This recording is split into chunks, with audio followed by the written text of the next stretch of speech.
curiosity why. Matrix webcast, Where the human spirit flies.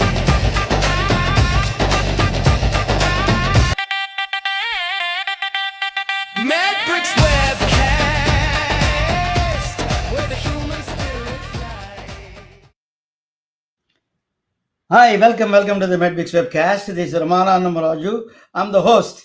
Let me, that's actually I wanted to introduce you that let me introduce my co-host, bold and beautiful and troubled sometimes, Dr. Susan Davis. She's a nursing leader and a good friend of mine. Let me bring Susan to the table.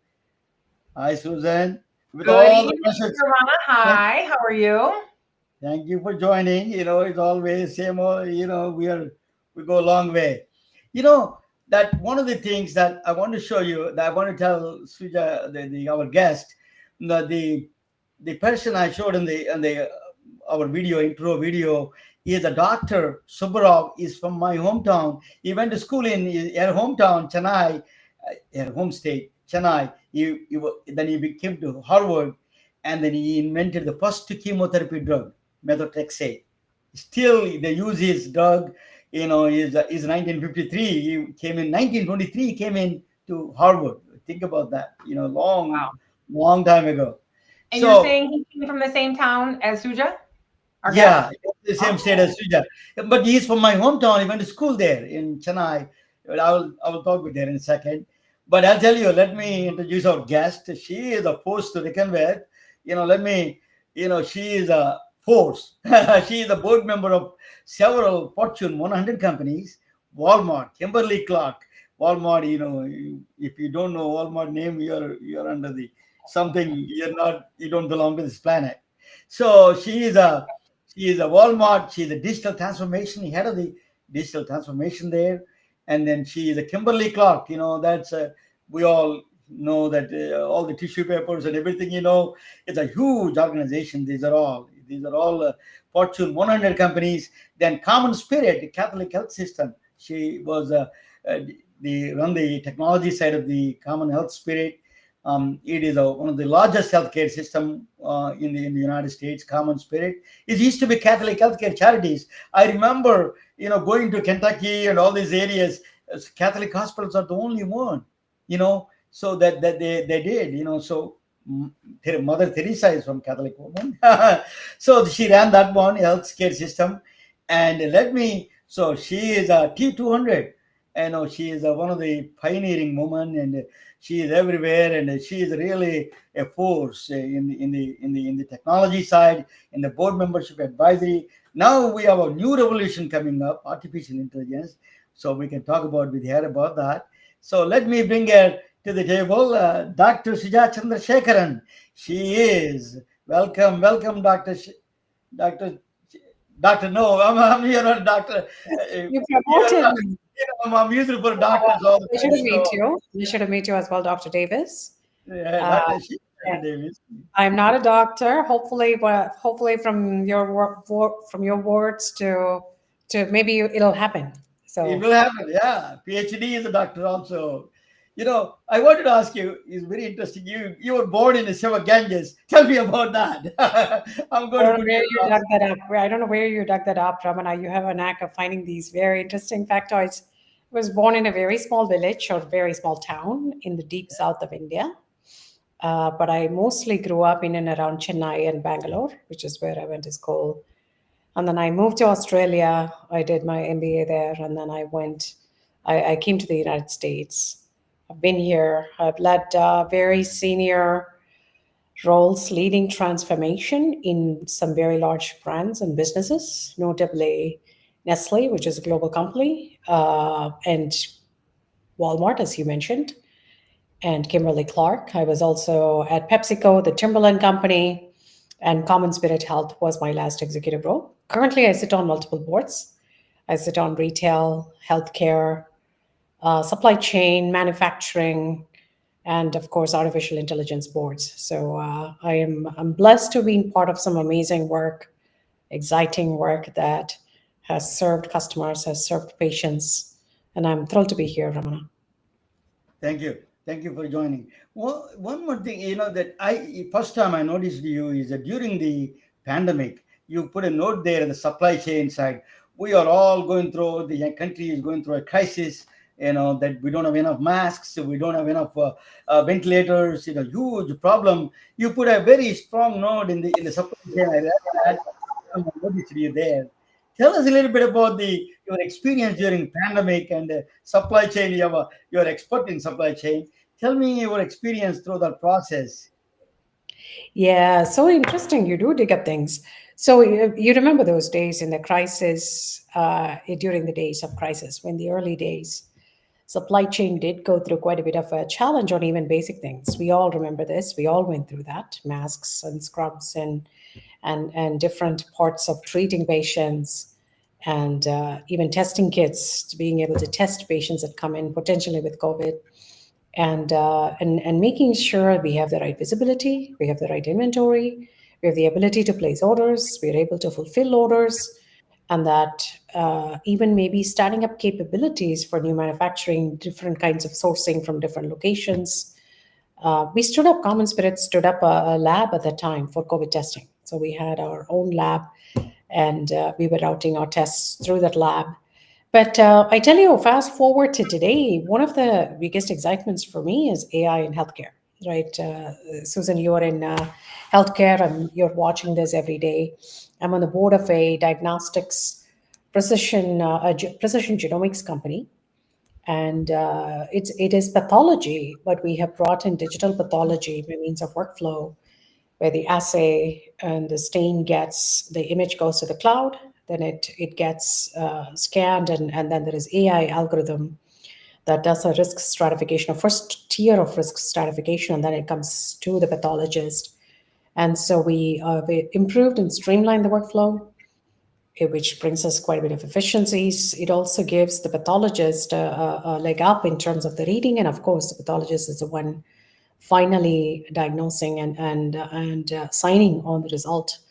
But nevertheless, both basic digital capabilities as well as AI have started playing a role, but also in supply chain, Ramana, to your point, co-pilots helping supply chain buyers in the process of buying, predictive agents and automation that predict what happens in the supply chain, anticipating disruption, anticipating inventory, the perfect order, meaning I place an order, I get the goods, and then the invoice, and all three match as perfect as possible, almost 99% of the time. Those kinds of automations are happening. I'm part of an agentic AI company in the supply chain space, and we are doing these kinds of capabilities today. And I can only envision, and I am super excited and thrilled about fast forwarding to a future when these capabilities are present across the board. But in healthcare, the scribing, physician scribing with AI is rapidly gaining acceptance. It's rapidly gaining adoption, and certainly from my days at Common Spirit, we put a significant emphasis on data. We're building common data platforms, building clinical decision support capabilities with AI. Suja, I want to interrupt you really quick. That decision supports my question. So, because there's two areas that you've brought up that are really important that I want to talk about tonight. Your procurement AI from where you were during the pandemic up until today, big difference.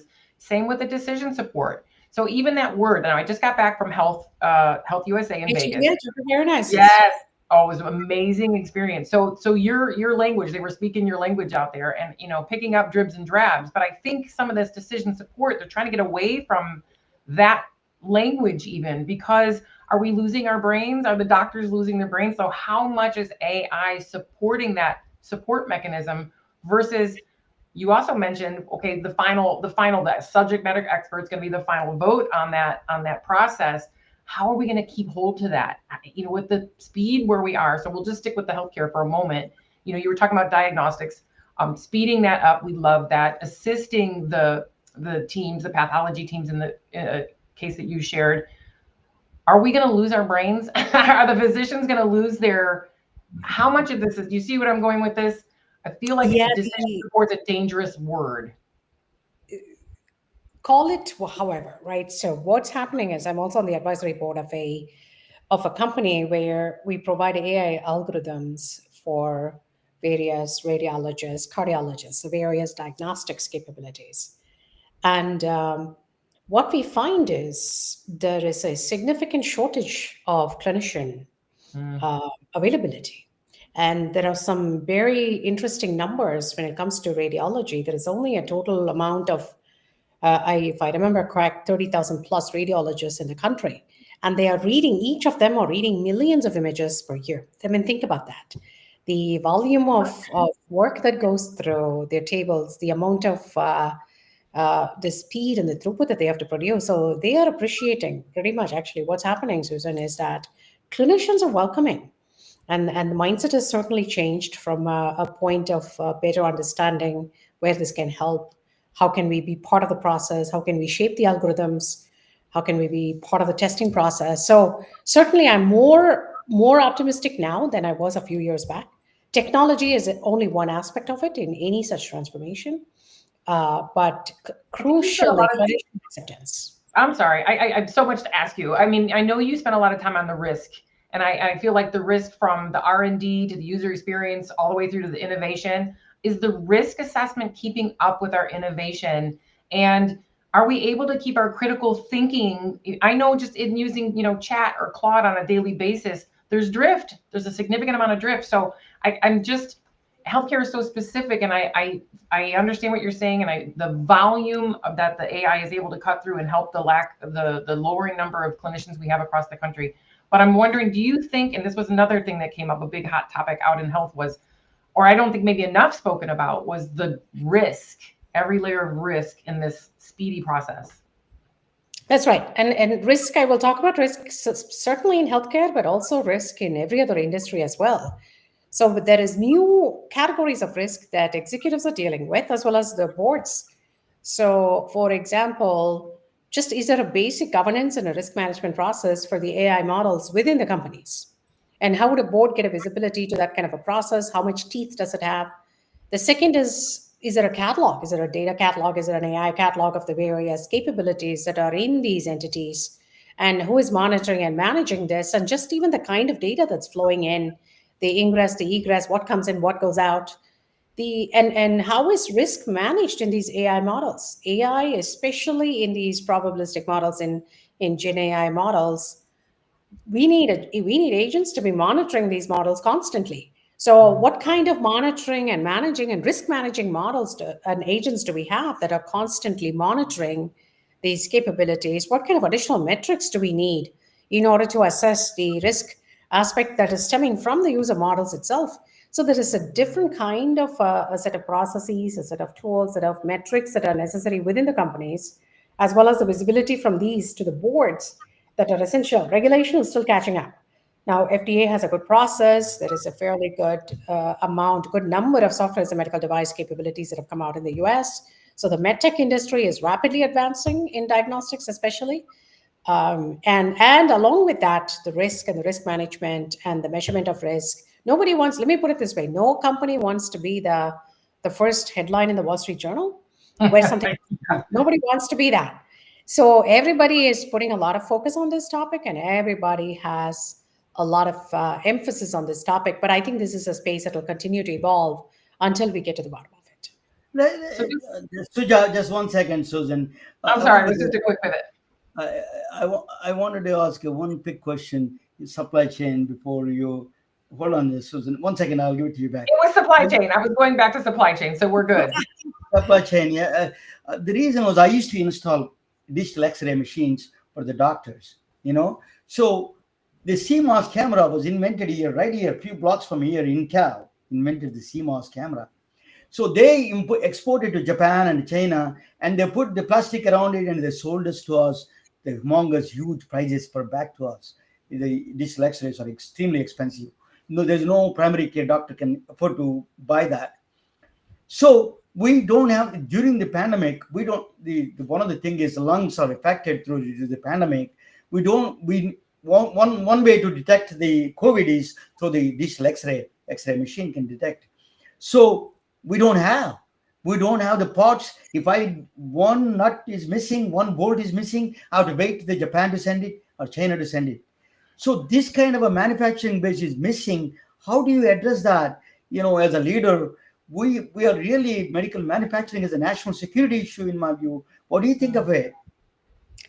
Ramana, you're absolutely right. You're sounding like the president of the country. This is what he's been talking about, right? So the national sovereignty, the national, almost like a category of products that are essential for national security, which goes all the way from medtech products to key pharmacy products to APIs, which are the ingredients that go into pharmacy capabilities. So there is the mechanism the current government is doing there is to apply tariffs to these products. I'm on the board of a diversified manufacturer, and we do manufacture medtech products for different major brands that you would recognize. And we are prepared. We have prepared for global for local. We are prepared for local manufacturing. So there is a is there are you're seeing a lot of foreign investments that are coming into the country for manufacturing in the US for some of these products. But the exact result of how much of that is going to shift, which categories are going to shift in terms of giving us that sovereignty of being able to manufacture those products, and by when will that happen? Will we have the right labor and right talent and the capabilities to stand those up? Is the process and the regulations around standing up those capabilities going to slow us down? So there's still a long journey to go, but you're certainly seeing like everybody it's a key topic and it's a key theme. And tariff is one vehicle through which that enforcement is beginning to happen. And generally, I'm seeing a potential spirit in which that could happen, but there's a longer journey to go. That's an excellent question, and thank you. That was fascinating. It's something that I really hadn't full circled around to, because I was going to head back to, if that's the case, AI, and I know you're working with this, AI in procurement with a 90. Am I reading this correctly? A 90% increase in productivity and a 10 to 15% improvement in operations. I mean, those are pretty big numbers. Susan, you're right. So this is where there is a big variation, right? So you see a spectrum of predictions. I think one of the major consulting firm came up with a huge number, 90%, 95% productivity. Bigger companies can run by themselves autonomously with just a few people. And then the first one employee company is going to be founded, one employee $1 trillion valuation company is going to be founded, right? There is that end of the spectrum. And then there is the other end of the spectrum, which is that's not going to happen. It's going to be much lesser. And also the general concern about job losses and the societal impacts. We are certainly seeing the truth as of now with current technologies and the current adoptions and challenges. We're seeing anywhere from 10 to 20 to 40, 50%, and even 90% some cases, depending on the use case and depending on the technology and the maturation of the technology. So I would say in development, in software development and testing, quality in software is the testing processes, you're seeing a fairly good productivity, anywhere from 10 to 50%, and maybe even higher in many, many cases. So that's a given. Sometimes even in code migration, it is up to an 80 plus percentage. So yes, the art of the possible is there. I am fully not subscribed that it's going to be just zero people company are going to just suddenly going to pop up. But I also believe we're just in a very early set of this journey and we need to evolve and let it play through and be open minded to and mitigate the risk to your earlier point. The human in the loop many times is not just for executing the transactions. The human in the loop is a risk mitigation factor. In fact, one of the risk question that we use is what is the how many models are low, medium, high risks? Of the high risk models, how many have human in the loop? How many are autonomous? Right, so those are questions. So it's risk both for risk management as well as continuous improvement. You need humans in the loop for continuous improvement. We still don't have agentic AI and gen AI that will automatically improve. They will rewire themselves for adjusting and adapting to workflows based on the context that they are seeing. But for autonomously and automatically just significantly leapfrogging and improving your processes, we're still some ways away from that. So the human in the loop is also from that perspective. So it's still a journey. It will vary. But what is also exciting to me is topics like search. So online search is significantly going from your Google typical Google search. So let's say a patient. The interesting stat is Gen Z has been getting most of their medical advice from Mhm. social, from Yes. Instagram, from TikTok. This is where they get their health advice. Now that is shifting already to generative AI. So the questions are now more with Chat GPT and Perplexity and those type of products. And think about retail. So the categories of consumption and buying are going from Google search. So you want to buy a product, you do a Google search. Instead, now you're starting it with a large language model. Agentic products have come up where the automated agent can do your shopping for you or scour and Agentic commerce, right? This agentic commerce. And agentic so commerce is the last 15, 20 years has been about omni-channel commerce. The next 15, 20 years is going to be about agentic commerce.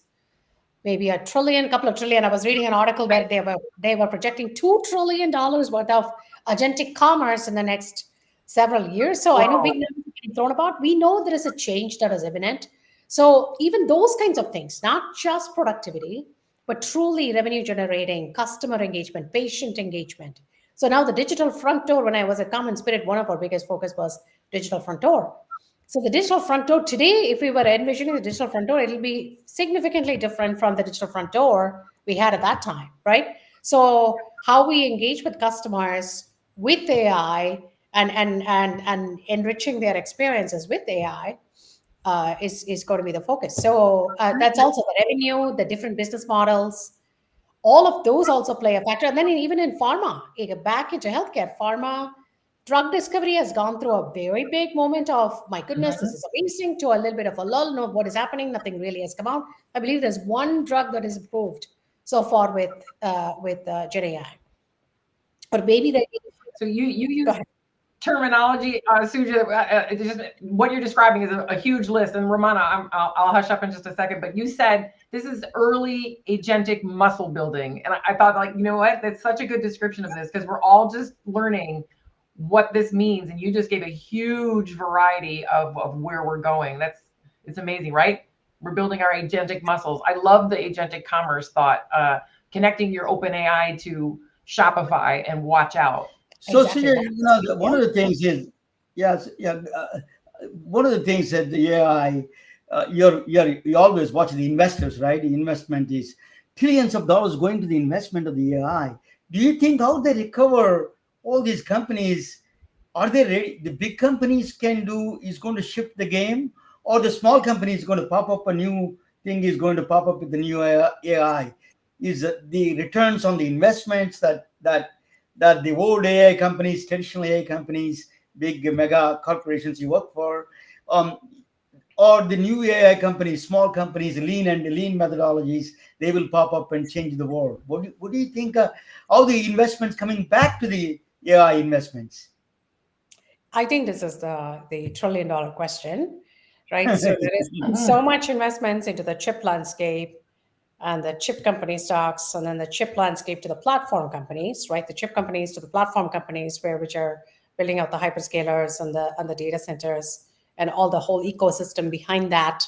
And the enterprise adoption is still very, very early stages. The enterprise adoption is where the revenue comes back, and then all of these capital investments start yielding revenue and profitability for the full ecosystem of companies that have done these investments. That is still very early game. And I see multiple categories of companies that are thriving in that space. So now the software stack is getting developed, the agentic AI stack is getting developed. That is getting developed from very established companies, software as a service companies, putting agentic on their products like Salesforce, Oracle, and Cerner and Epic. But also new startups have come up, which are amazing unicorn startups. So there's always this incumbent versus the new entrants.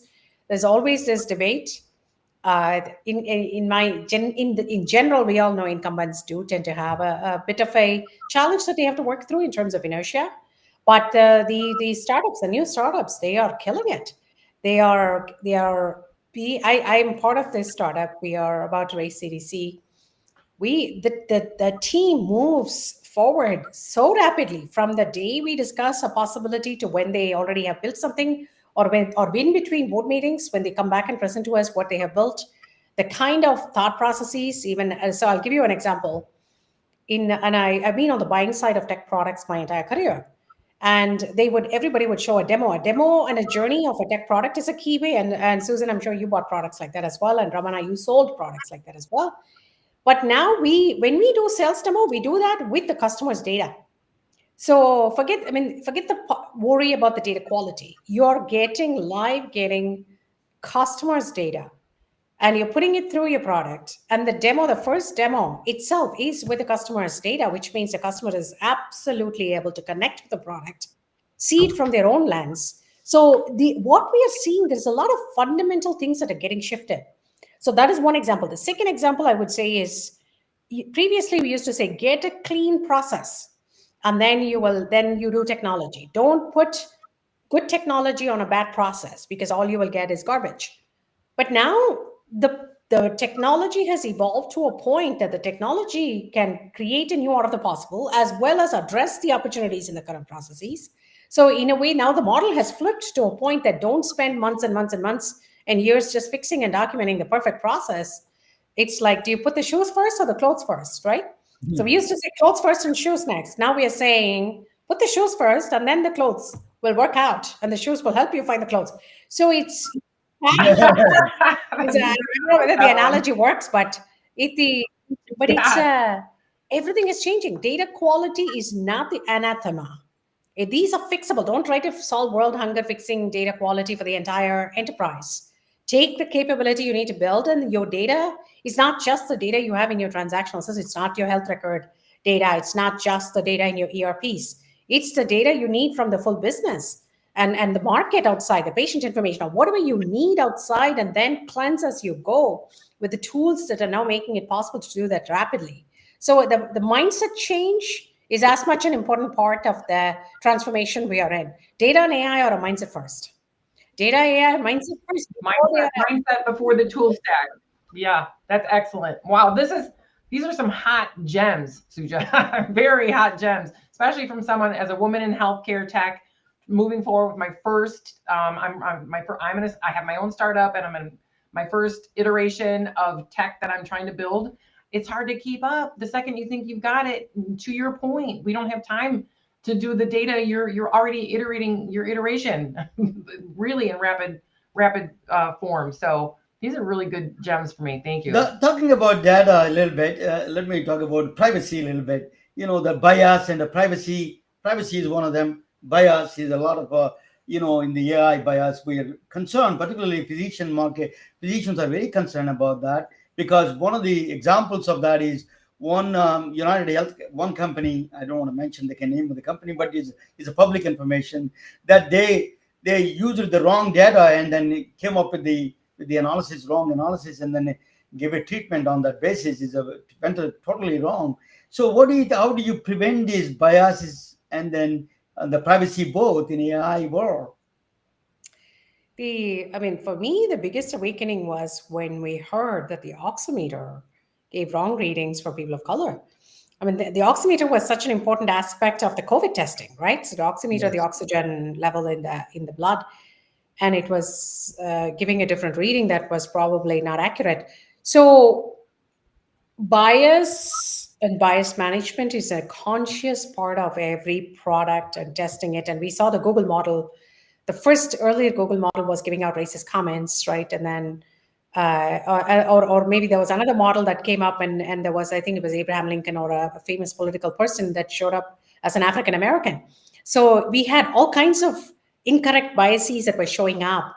And there is a conscious effort with the reinforcement learning, the human in the loop capabilities that's happening.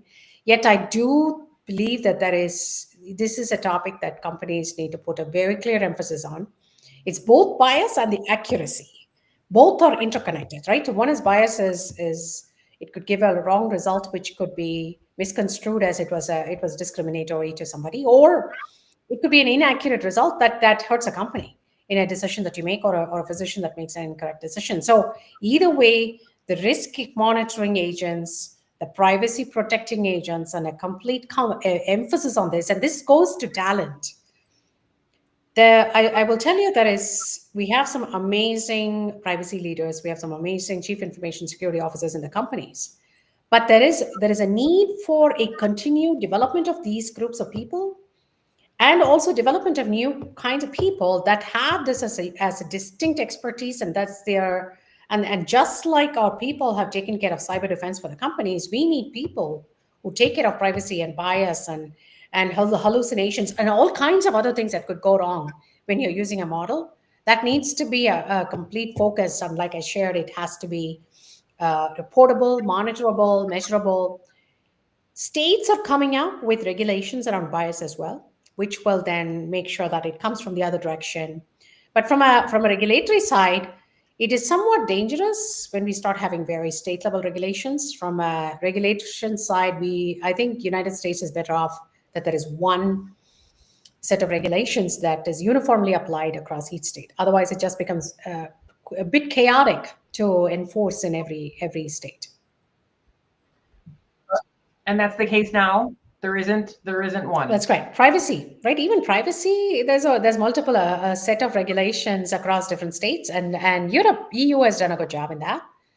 All EU states pretty much have to follow with what EU comes up with. So, the bias, you talk about gender bias. Let us talk about you. You're on the board of a T200, is like the leading women's, network. Tell us a little bit about, I don't want to come in between the two women here, but give us a little bit what the woman was missing that part, around the world, in fact. Woman participation is extremely critical in this bias situation and all over, even the governance itself. We need them. So tell us a little bit as a man I'm talking about, but I think you're the better one to talk about this kind of thing. Ramana, I'm going to pause here. I'm not going to be able to answer the question, and then I can talk to you privately afterwards. So I'm not going to be able to respond to that question. Please bear with me. Okay, that's fine. Please Not a edit that problem. out. Let's go to the next question. So, you're on the boards of several things, right? You're on the board of. So, tell us the board experience for you. What is the boards give you? That what kind of things they go through? I never been to any board 100 Fortune 100. What they discuss, and usually their investments, stakeholders, the product quality. What they discuss in general in the boards. The board governs and provides oversights to the companies, right? That's at a high level, duty of care, duty of loyalty. There's a very strict, specific set of tenets and codes that the boards follow. Boards operate as a full board as well as in committee structures. And currently, there is a lot of focus around AI, bringing the topic back to the board level. Pretty much every board is talking about AI in every meeting. Pretty much every committee has a responsibility towards AI, right? Whether it's in the audit committee, you're discussing what are the controls and what are the risks, to your point, Susan. What are the risks and how are the risks mitigated? And how just various elements of how the company is operating, auditing, how are they staying regulated. So those are going into the audit committee. The nomination and governance committee is focused on people. How are people educated? What kind of people impacts could we envision? And what kind of talent do we need? How are we developing our people? So who's leading the transformation? So a lot of people topics. Or in the compensation committee, you're discussing what kind of compensation is needed. That's the other common theme we hear is that on the one hand, in general, in the macroeconomic situation, there's a fair amount of let's say, it's a bit of a tepid situation. It's not like the gung ho days that we all have seen in the past. So even in that situation, the amount of talent available to do the agentic AI, Gen AI work is very limited. Companies are not able to make progress because of the lack of the talent. So how are we going to build the talent for the society? So those are key topics, and of course, are the full board strategy. What is the strategy for the company? What parts of the strategy are enabled by AI, Gen AI, or I'm sure there are other things as well. What distribution center are we going to build? What manufacturing plants are we going to build? So there's different conversations, or what kind of M&A, mergers and acquisitions conversations. But the full strategy of AI is approved, is reviewed, approved, oversighted, shaped, advised, counseled, and governed by the board, and then the committees take care of different bodies of work. So AI is a major topic, both in terms of transformation as well as the risk. The transformation also has this as a set of scorecards. Boards like to see scorecards, and at this point, the scorecards are still taking shape. Most companies, I don't believe, have a very specific scorecard, but the leading companies do. What is the transformation? How well is it progressing? What impact have you made? How is it impacting revenue and margin? And how are you leading people with change management and educating them, giving them the security and helping them come along? And then the risk scorecard has its own set of scores, which are not the same as your previous risks. These are different kinds of risks. And good boards, leading boards already have those kinds of scorecards, and the management teams are presenting. So there is a lot of focus around both the macroeconomic volatility, tariff-related situations, and everything that's happening there. But also there is a focus around AI and how companies will embrace this AI. What I call where we are now is a great knowledge worker reset. The great knowledge worker reset is happening around us, and boards are certainly governing through that. What's going to follow with physical AI is, once as we do this, and not necessarily sequentially, is how our robotics and humanoids and drones. So there's a complete set of physical aspects of additional capabilities that are coming up, which are including AI, but they can do other kinds of physical activities. So you've got the digital aspect of AI, you've got the physical aspect of AI, and that's not that far. That's going to come along very quickly. So companies that are doing digital AI now are better prepared to embrace the physical AI world. So I think it's a great time to be in business, and I think boards have a very crucial responsibility to govern through this phase. In Suja, healthcare, the doctors in general were skeptical about the technology in general, because you remember those days electronic medical records gave a lot of challenges to so they have a mistrust of technology in general. Even though AI is revolutionary, they don't really fully grasp, some of them are at least fully grasp, understand the power of AI. So how do you create that trust factor? Particularly, that is the more important, right? They creating the trust of the people like Susan.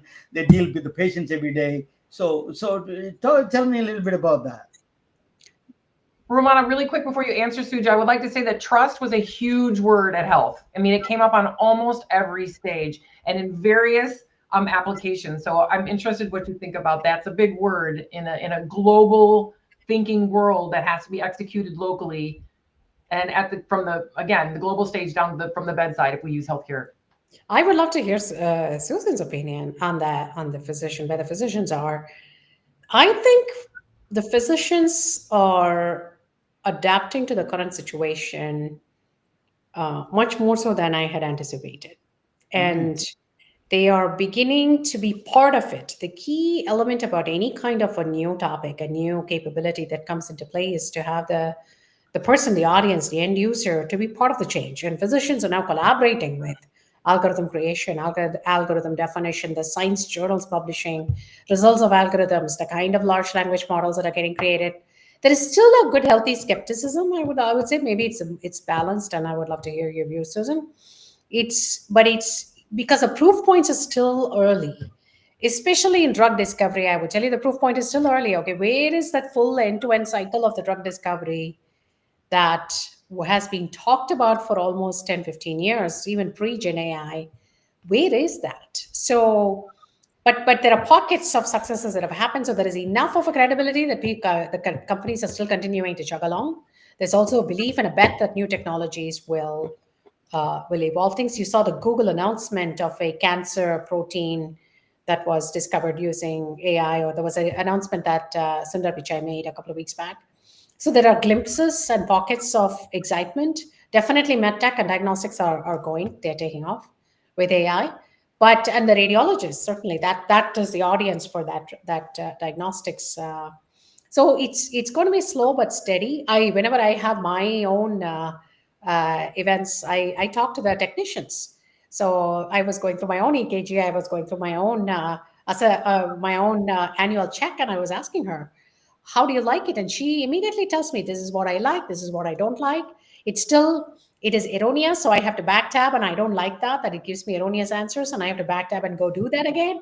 But I like it when it does certain things. So they are very, very, the technicians and the nurses and the clinicians in general, they're all picking it up. They don't like some parts, they like some parts. So, but they're all wanting for it to be getting better. So we are definitely seeing that growth mindset of things wanting to be better, and I think we still have a long way to go. But I do believe, I also am optimistic in a way, because of the kind of investments being made, the kind of people that are working on it, the physicians, becoming part of it. But what are you seeing, Susan? Yeah, no, I agree wholeheartedly. And of course, from a nurse, my whole crew, my whole posse is looking at this through nursing lens. 5, 6 million in the United States, 19 million of us. We are the largest workforce in healthcare, period, globally. So they say, if you want to be a prompt, you want to know how to prompt, you better ask a nurse. So we are the end user, or with the end user, of every single innovation just about in healthcare. So I would say that nurses are, you'll be on the West Coast, some of are striking. Forget about it. Like, there's no robotic nurses here, not welcome. All the way to the other end where people are having, I just saw today, there is, a little screen, it comes in a little robot with a screen, but it's a nurse running the robot. Maybe so there's many from striking to bring it now. We want these tasks, our task heavy life, to be relieved so we can give our patient care. I'm all very optimistic about that. And then on the medical side, same thing. We're pushed. You mentioned several times, Suja, about our lack of practitioners across the board: nurses, nurse practitioners, PAs, physicians of all specialties. We want help. We want that decision support. So I'm very optimistic. And I'll add one more thing to this. I think that some of them are so excited that they're heading out into the innovation and healthcare world. There's a mass exodus of clinicians joining this entrepreneurial innovation whirlwind tour, and they're bringing their excellence, they're bringing their specialties to the table where this stuff is being built. And thank goodness. So what a magnificent time to be in healthcare, to have the opportunity to help change healthcare for the better, in my opinion, as well, from removing the massive task list from our shoulders so we can get back to the heart of being in healthcare, be with our patients, spend that critical time that's needed. Hopefully we won't lose our brains like we spoke about at the beginning, and say, hey, guess what? I'm going to rely on this decision support so much that I'm maybe not on my game as much as I should be. So I too am optimistic. I'm loving it for nursing. I want to be able to have decision support where it helps, and task support where it decision helps. support, task support, automation, where it makes sense. But you are absolutely right. I do see that clinicians of all categories jumping into the startup world, because AI is not a spectator sport. AI is not something you're going to learn or make better. And AI is also many times an insider job. So it's better that the clinicians are the ones that are engaging and doing the work and engaging with technologists. So I am very positive and very upbeat about where we are headed. So, Susan, is that time to wrap? Did Ramana drop off because it's Yeah. time? What happened was, Where'd you what go? happened was, my internet connection was a little bit bad. Oh, okay. But anyway, Okay. that's truly, educational for us.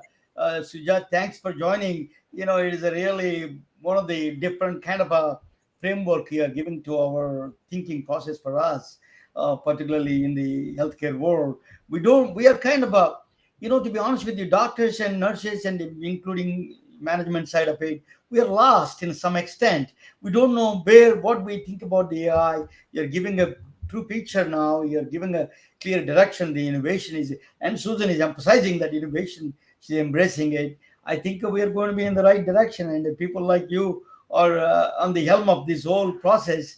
We have confidence now that we can move with the confidence. Superb. What a I pleasure. would like, sorry, I just was thinking, to wrap this up, Suja, I know you were recognized, I believe back in when you were working with CommonSpirit during the pandemic, healthcare woman leader, something along these lines, was an amazing recognition. And then I was thinking about all of your expertise and how rare it is truly to find strong women in healthcare, in retail, anywhere that I would look to as a mentor. And I appreciate the work that you do in teaching me tonight, like an encyclopedia. So I'm taking notes, believe you me. So I thank you for your work in healthcare. Thank you for that recognition. And I'm sure obviously well-deserved, because you never slowed down. That was, I think, what, 2022 that recognition? Was it, did I get that right? Yes. 2023? Yes. That was humbled. Yeah, so- I was humbled with that. That's a big one. It's Thank top you. 20 Well, looking forward to women your in, next. in globally, I think. Top 25 women in healthcare globally. So it was amazing. Susan, it's my pleasure knowing you. Ramana, pleasure meeting you in this podcast. Thank you so much. Can you wait for after the podcast? I want to talk with you a couple of minutes. Of course, of That course. we- Certainly. Yeah. Thank you so much for joining. Good night, all of you. Good night. Good night. We are retelling their stories through our patented designs that can be worn on scrubs, t-shirts, printed on conference bags, and endless other promotional materials. Daily Wear for Medicine is the first ever of its kind to create curiosity in medicine through visual art. We at MedBricks are celebrating unsung heroes of the past who made enormous contributions to the field of medicine through our unique campaign called Daily Wear for Medicine. You can wear it, carry it, and give it.